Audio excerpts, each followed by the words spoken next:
So, like when I was younger, I was always in trouble.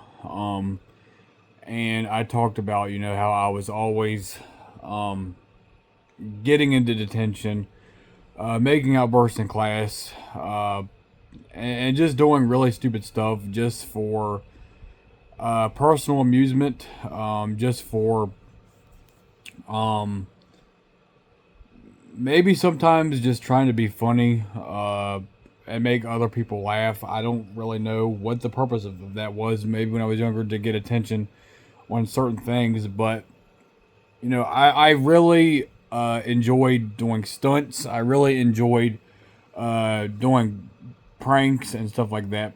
And I was really into comedy back then. Um, and I'm going to talk more about this in my book, Lord willing. But just to make a long story short,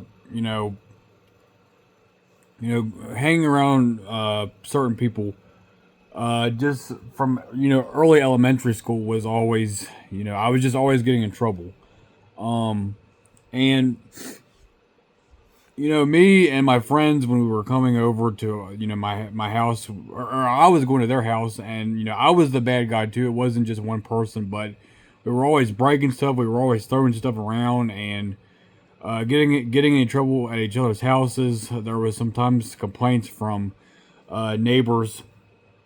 And just keep in mind that I'm talking about all the way in my childhood. Like I'm talking about like 8 or 9 years old, going from like uh, like 12 years old as a tweener.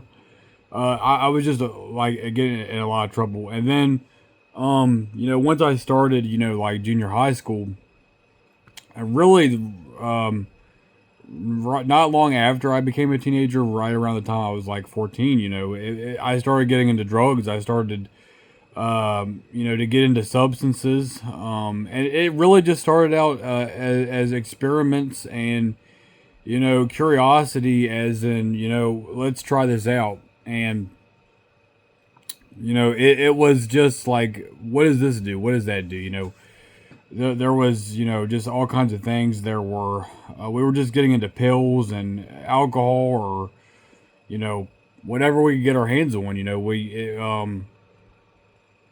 There was um marijuana, like, and I just began to really experiment with this stuff, like, just to try it out.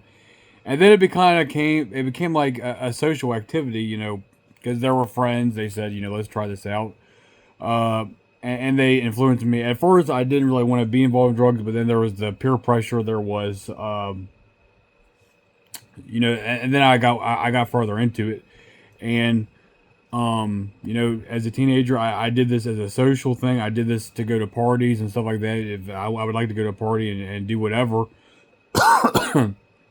and I saw how these substances would affect people. I saw people they would overdose, and thankfully, thank God, I never saw anybody die. But I saw people come really close to it, and there were a couple acquaintances and peers that I knew that did die of overdoses. None of them were very close friends of mine, but they were people that I knew, and praise the Lord, I never died, and praise the Lord, my close friends never died. But there were times that it was close to that.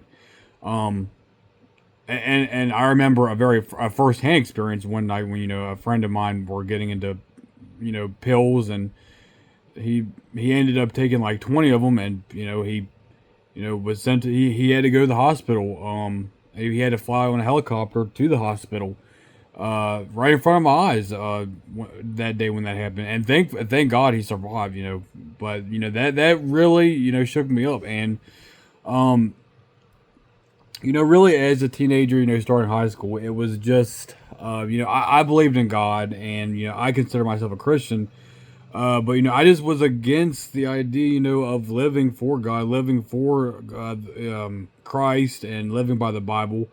I was very much against religion. I was very much against religious lifestyles. I would make fun of people. They would talk to me about God and the Bible, and I would say, you're judging, um, you're wasting your time, you're wasting your life. I didn't realize that I was the one that was wasting my life. I was doing all these certain drugs and substances, and I was,